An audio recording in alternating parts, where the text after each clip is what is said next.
Today we're crocheting this thermal coaster or pot holder, and you can make it any size you want. I made my coaster an 11.5 centimeter or 4.5 inch square. And if you want to make yours larger, it's very easy to adjust the size. And I'll also show you how to add this loop so you can hang it on your cabinets. And the thickness of this coaster or pot holder is perfect for protecting your tabletops from water or your hands from heat. You can find the free written pattern at vivcrochets.com or at the link in the description box below. And if you do enjoy this tutorial, please leave a like or comment to let me know. Thanks so much, and let's get started. I used about 20 grams of medium weight yarn for the coaster and about 65 grams for the pot holder. And I'm using Big Twist's favorite cotton in the color green olive. You can use any yarn you want, but I would recommend cotton for coasters because it's good at absorbing water, and cotton or wool for pot holders because other fibers can melt. And I'll also be using a 5mm hook, some scissors, and a yarn needle. To start, we're going to make a slip knot. So place your yarn like this with the tail end on the right side. Then grab the tail and loop it around like this. And then we're going to pick up this loop and fold it over the working yarn. Then pick up the strand of yarn in the middle of the loop and pull it through and hold on to the tail and tighten the slip knot. Then grab your hook and insert it into the slip knot and pull on the working yarn to tighten it. Now we're going to chain the width that we want. So to chain, yarn over and pull through the loop on your hook. Again, yarn over and pull through the loop on your hook. And we're going to continue chaining until the length of the chain is how wide you want your coaster or pot holder to be. For my coaster, I'm going to chain 17. So here are my 17 chains, and if I measure it, it's about 11.5 centimeters. So again, this is going to be the width of the coaster or pot holder that you're making. And for the pot holder you saw in the beginning, I did 30 chains. Now we're going to do our first row, and it's just going to be a row of single crochets. So I'll start by doing a single crochet into the second chain from the hook. So this one is the first chain from the hook, and this is the second chain from the hook. They look like sideways V's. So we're going to insert a hook into the second chain, just go through the V and under the top loop like that, and then yarn over, pull through, and you should have 2 loops on your hook. We're going to yarn over and pull through the 2 loops. And there is our first single crochet. Now move on to the next chain, and again, to do a single crochet, we're going to insert our hook into the chain, so through this sideways V and under the top loop. Then yarn over and pull up a loop, and you should have 2 loops on your hook. We'll yarn over and pull through those 2 loops. And we'll do that across, doing a single crochet into each chain.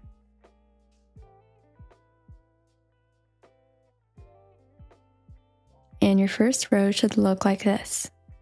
Now to do row 2, we're going to start by chaining 1 and then turning. So flip your work over like this. Now we're going to start doing the thermal stitch, and this stitch is a twist on the single crochet stitch. So it's a pretty simple stitch. The only confusing part, I would say, is the placement of your hook. So first I'll show you exactly where to place your hook. So for this stitch, we're going to work into the back loop of a stitch as well as the chain that it's in. So starting with the back loop of a stitch, if you turn it to look at it from the top, you can see these V's. And to go into the back loop of a stitch, you're going to go through that V and out the back, going under only the back loop. Again, through the V and out the back. And then working into the chain also, if you flip it even more, you can see the chains that we worked into, these spaces at the top.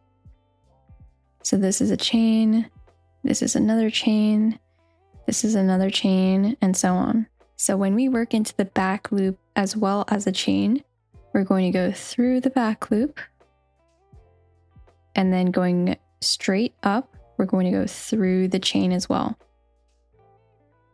So through the entire thing like that. And then for the next one, through the back loop, and then through the chain. So this is where our hook is going to go before we do a single crochet. So starting with the very first stitch over here on the right side. So the first V that you can see all the way on the right, this one is the chain we just did. It's not the first stitch. So the next V, the second one right here, this one is the first stitch we'll work into. So go through the back loop and then through the chain like that. So let's start with our very first stitch. Again, this is the chain we just made, and this is the first stitch we'll work into. So insert your hook through the back loop only on that first stitch. So through the V and out the back, going under only the back loop. And then we'll turn it a little more to see the chains. And we're going to insert a hook into that space. So it should look like this. And we're going to yarn over and pull through. And you should have 2 loops left on your hook. We'll yarn over and pull through both loops. And this is our first thermal stitch. So we've just worked into this stitch here. We're going to move on to the next stitch. So we're going to go through the back loop of this stitch, through the V and out the back, and then going straight up and into the chain. It should look like this. Then we'll yarn over and pull through. Yarn over and pull through the 2 loops on your hook. So we just worked into here. We'll move on to the next stitch and do the same thing. So through the back loop, and then also through the chain. Yarn over, pull through, yarn over, and pull through the 2 loops on your hook. And always make sure that your hook is going straight up. You don't want to go through this stitch and then through this chain on the left. You want to make sure the chain and the stitch are matching. And we're going to do this all the way across. And the hardest part of this pattern is probably this row, but after this row, it should get much easier. And again, your chains and stitches will match up, so your last stitch should match up with your last chain.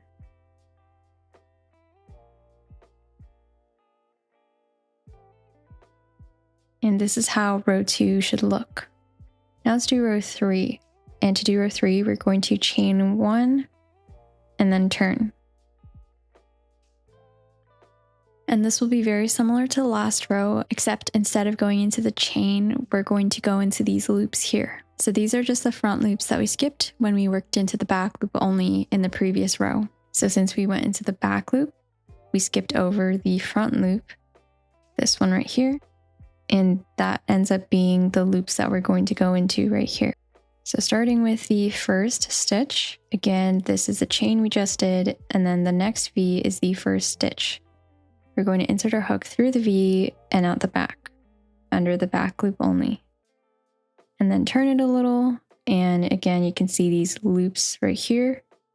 We're going to go into this loop all the way on the right. So going straight up, we're going to go under this loop. So it'll look like that.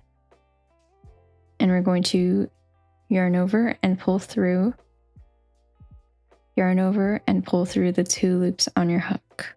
Now we'll move on to the next stitch, and we'll insert our hook into the back loop only. And then going straight up under this next loop. We'll yarn over and pull through, yarn over and pull through the 2 loops. And then let's do that one more time. Into the next stitch, under the back loop only, and going straight up and under this next loop. We'll yarn over, pull through, yarn over, and pull through the 2 loops. And we'll continue doing that across.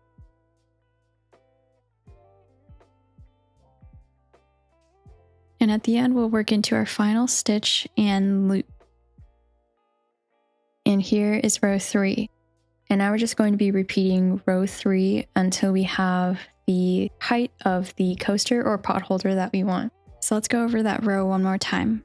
So to add a new row, we're going to chain 1 and turn.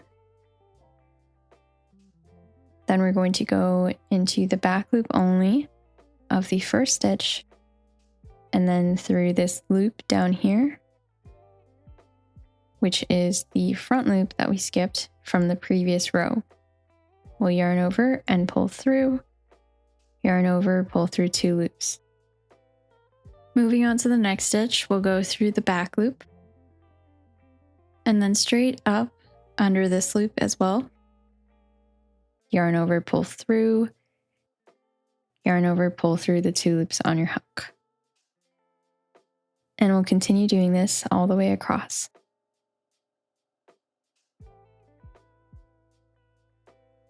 And here is row 4. And we'll keep adding rows until we get the length that we want. And I'm going to make mine square, so I'm going to keep adding rows until the length is the same as the width. So here I've done 25 rows, and the width is about 11.5 centimeters or 4.5 inches. And the height is also about 11.5 centimeters or 4.5 inches. And for my pot holder, I did 47 rows to reach 20 centimeters or 8 inches. So now that it's square, I'm going to do a final finishing row. So to do this row, we're going to chain 1 and turn. And now instead of going under the back loop only, we're going to go under both loops of the stitch. So instead of going in from the top and out the back like this, we're going to go in from the side and under the entire V. And then we'll go under these loops as well. And then instead of a single crochet, we're going to do a slip stitch. So starting with the very first stitch, we're going to go in from the side and under the V, so the entire stitch, and then going straight up under this loop. And then to do a slip stitch, we're going to yarn over and pull through, and then we'll also pull through the loop on our hook, like that. Now let's move on to the next stitch. Again, we'll go in from the side and under the V. And then also under the next loop, back here. And then to slip stitch, we'll yarn over and pull through, and then also pull through the loop on our hook. Let's do that one more time. In from the side and under the V and under this loop in the back. Yarn over, pull through the loop on your hook. And we're just going to continue doing that all the way across. And then once you've gone all the way across, it should look like this. Next, we'll do this hanging loop. If you don't want one, you can just skip to the next part. To make a loop, chain the length of the loop you want. For mine, I'm going to chain 12. And then if you loop the chain back to the start, this is how big your loop will end up being. And if you're happy with the size, we're going to slip stitch to the last stitch of the last row. So to do that, we're going to insert our hook back into the very last stitch. And then we're going to yarn over, pull through, and pull through the loop on our hook. Now we have a little loop to hang our pot holder. And once you're happy with your coaster or pot holder, we can fasten off. And to fasten off, chain 1, and then we're going to cut our yarn about 5 inches long. Then pull through with your hook and tighten the knot. And now the last thing to do is to weave in our loose ends. So grab your yarn needle and thread one of the loose ends into the needle. And we're going to hide our loose end under the loops of our stitches. So let's run our needle under our stitches in one direction. So I'm just going to go up and under these loops.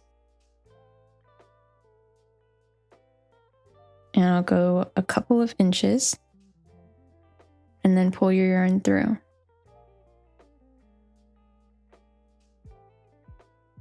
And make sure you don't pull it too tight. It should just be taut. And then we're going to go in a different direction. So let's go towards the left. Just run your needle under the loops of your stitches to the left. Again, just for a couple of inches, and I'll pull it through. And again, not too tight, just until it gets pulled through all the way. And now we can go in another different direction. So I'm going to go up again.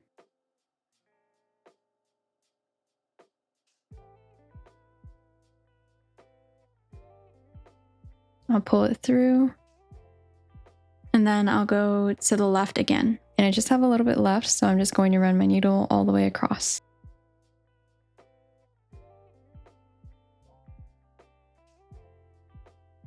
And then when I pull it through, it should use up most of that loose end. Now we can sort of just loosen it just to make sure it's not pulling on our stitches. And whatever's left, we can just trim it off. And our loose end is hidden. And we'll do the same for our other loose end. And our thermal coaster is complete. And that's all for this video. I really hope you enjoyed this tutorial. If you did, please leave a like, comment, and subscribe. And let me know if you have any questions in the comments down below. And thank you so much to all of my channel members. If you want to be a channel member, click on the link in the description box below. Thank you again, all my channel members, and thank you for watching. I'll see you next time.